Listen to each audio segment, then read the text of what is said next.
Genesis 37. Genesis 37.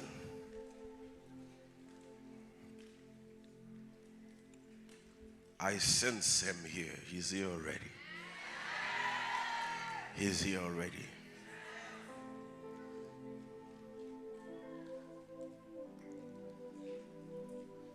There's a woman on that side. God is delivering you from a lump. There's a lump. God is delivering you from that lump. By the time the service is over, you'll be completely set free. There's a young man here. Your name is Jacob. There is a money that's coming to you. He's here. The Lord is here. But faith comes by hearing, not prophecy. So we have to teach the word of God. Genesis 37, verse 18. Verse 18. Now, when they saw him afar off, even before he came near them, they conspired against him to kill him. 19. Then they said to one another, look, this dreamer is coming. 20. Come, therefore, let us now kill him and cast him into some pit, and we shall say, some wild beast has devoured him. We shall see what will become of his dream. Say that with me, that last part. We shall see what will become of his dream. Father, bless this word. Speak and do not let me speak, and let God people say amen. Now give me a few minutes to talk on this, and I'm gonna pray for you. God decided no longer that he should be a guardian of men. What do I mean by this? When God created made Adam out of the mud, God was not a father to to Adam. He was only his God. He was only his guardian. So from Adam all the way to Abraham, God was only God. He was only a guardian. And we saw what happened because of that. There was no intimate relationship of a family. So because of that, from Adam all the way to Abraham or to Noah, it was 1,000 years. And that 1,000 years, there was destruction. Men did whatever they wanted. They did not fear God. So when Noah survived, God changed his mind. God said, no longer I'm going to be a guardian or just a God. I want to become a father. So the Bible says, God says, now I'm going to call a man and create a family. That man was Abram, which later became Abraham. From Abraham come Isaac. From Isaac came who? Jacob. From Jacob, the 12 sons of Israel. Because the name Jacob changed when he wrestled with God because he was scared of his brother. So the Bible said, when the 12 sons came to be, one of them, Jacob, loved. And his name was Joseph. This is the one that he worked years and years to give birth to. But the Bible said the fact that he loved Joseph so much, all the other brothers, they had problem with Joseph. Joseph came out different. He was not the same as his brothers. Can I keep going here? He came out with a different mindset. He had a different vision. He was what you call a divergent. He did not function like they function. What could take them hours, Joseph could do it in just few minutes. His brain functioned way different than his brothers. That's what it means to be a dreamer. A dreamer is someone that have access in places not normal people don't have access to. You able to see something out of nothing. So Joseph was that person. And the reason for that is that God made a promise to Abraham, to Isaac, and Jacob. He has to fulfill it. He can't fulfill it with the same mentality. He got to raise somebody that is different than the family. Now, some of you, you consider yourself as a black sheep in the family. That is a grace. Because why? Your ability to see is different than the family members. So the Bible said Joseph was coming to the field. When they saw him, the brothers conspired. They come together and they said, look at, he's coming. They hated him. The Bible said they hated him. Look at him, he's coming. So now they plan. They say we need to kill him because we can't take this anymore. Look how our father loved him so much. Look how our father gave him so much attention. They say we have to destroy him. Some of you, before I move further, the ability that you have in you to reproduce, people will have a problem with it.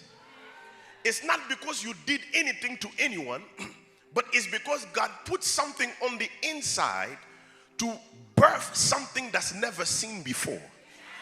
I always tell people, if you are doing what somebody's seen before, then it's not new, it's old.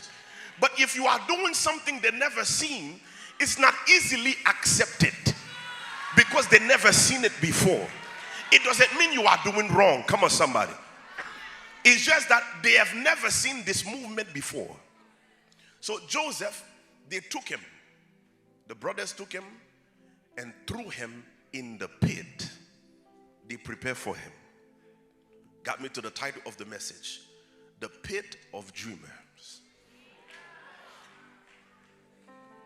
The brothers of Joseph took Joseph and threw him in a pit. And they said, we are going to tell the father some wild animal destroyed him, that he died. When I read this passage, I've read this hundreds of times. Can't count how many times I've read this. But I've never understood it this way. When they took Joseph and threw him in the pit, that was not a problem. It's what they did after. They took an animal and then they killed the animal and put the blood of that animal on Joseph's clothes. The moment they did that, it becomes a covenant. Now I'm going to explain why it becomes a covenant. Because where they put Joseph, Joseph's supposed to die. Because they threw him in a pit. What is this pit that they talk about? In the Bible, the word pit, it is translated to Sheol. Sheol, it is called the place of the dead. Are you listening to me here? It is called what? The place of the dead. So they took Joseph and put him in the place of the dead. Now the problem is, Joseph was still alive. Inside of the pit is a life that has to be given. So now they had to go and kill and sacrifice an animal because they could not kill Joseph because God did not allow it. Now it get me to understand that many of us that are Christians, we have the dream on the inside, but for some reason, some power will not allow us to fulfill it. And it got me to understand it may be because your dream is inside of a pit. They cannot kill you, but they arrested your dream. But tonight, God says, you are coming out with everything He put inside of you.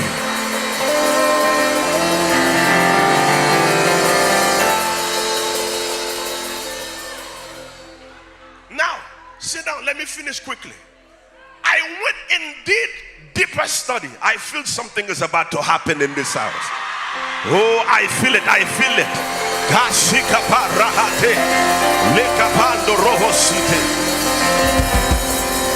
I feel something here. Now, I went and did deeper study. The pit they put Joseph, it represents Sheol. So now in the Old Testament, Sheol was a place where departed souls go and rested. They wait for what happened next. Now Sheol was divided in two.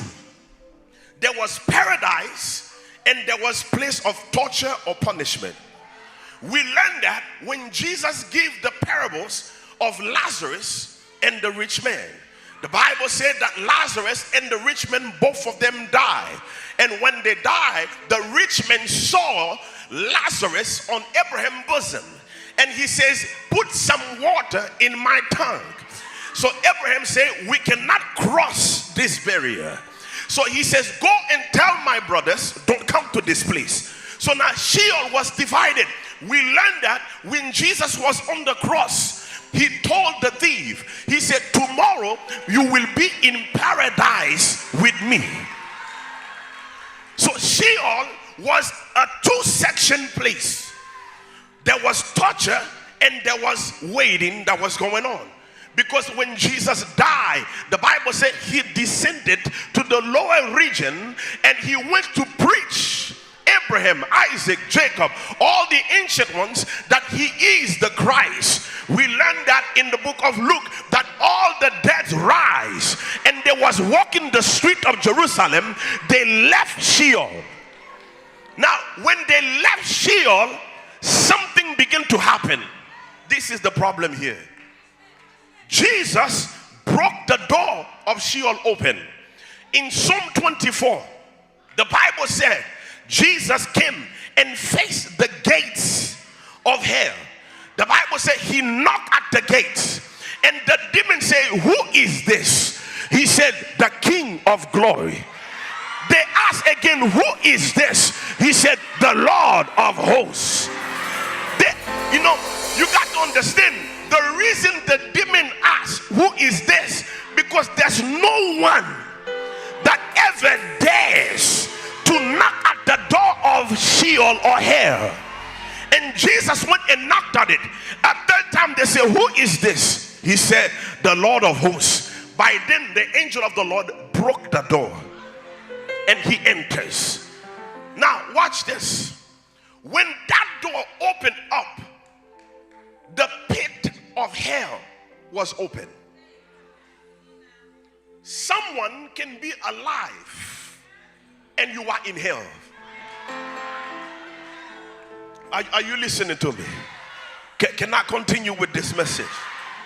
Someone can be breathing, you are in hell. Why? There is a difference between Sheol, the place of the dead, and the graves. There is a difference. The Bible said Samuel told Saul, tomorrow by this time you will be with me. The next day Saul got killed. When he got killed, the body was staying in the field, but the soul of Saul was with Samuel. The graves is the place the body is buried. Sheol is the place the souls remain. Now, when Jesus resurrected from the dead, he does not allow anyone who believes in him to go to Sheol. But there is a problem. Sheol is still functional. What is Sheol is doing? Anyone that have dreams, Sheol target you.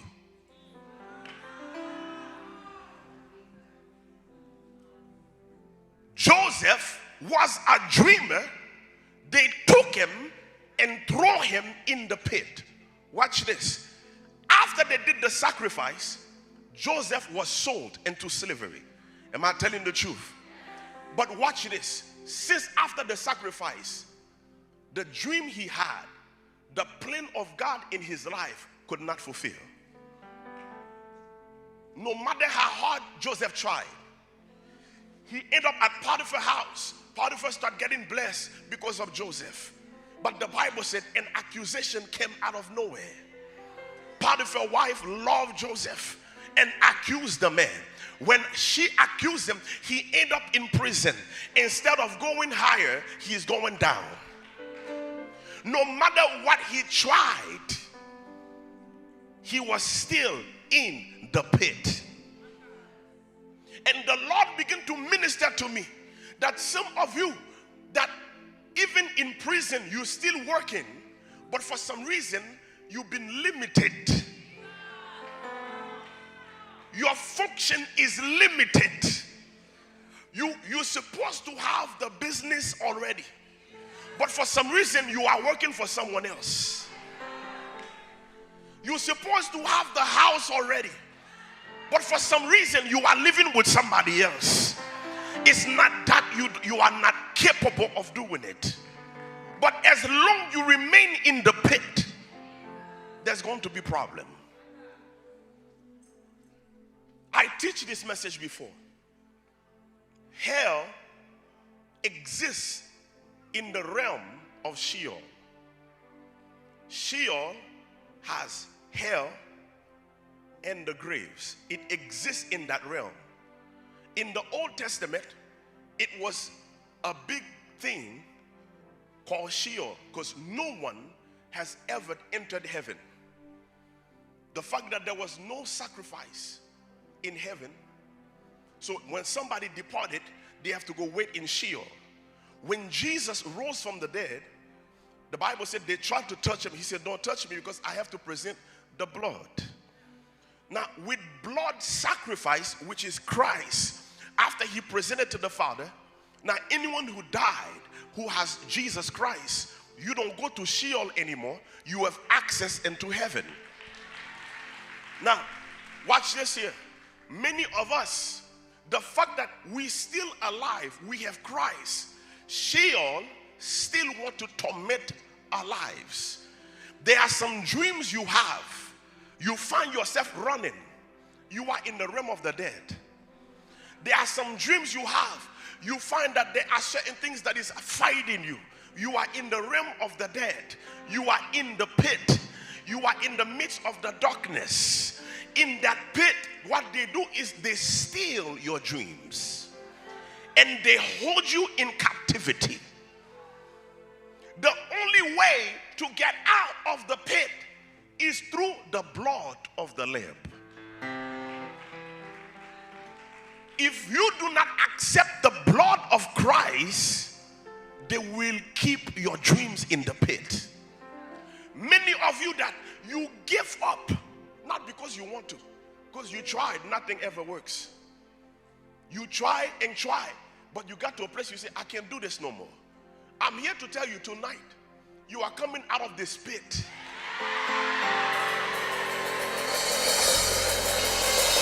When you find out the secret of the enemy, it's easy to destroy their power. When you got the revelation, the Bible says when you know the truth will set you free. Some of you, your marriage is in that pit. Some of you, your business is in that pit. Some of you, your finance is in that pit. Some of you, your children is in that pit. But I've come here all the way from Fort Lauderdale on an assignment that God told me he did it for Joseph. He's going to do it for you too. He took Joseph out. He's going to take you out. If you believe, you're going to see the glory of God tonight. Your time has come for your deliverance. Your time has come for your miracle. Your time has come for you to be set free. No more they will laugh at you. Your time is now. If you believe, say yeah.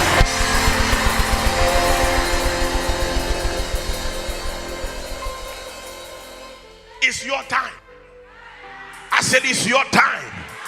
I said it's your time. You are coming out today.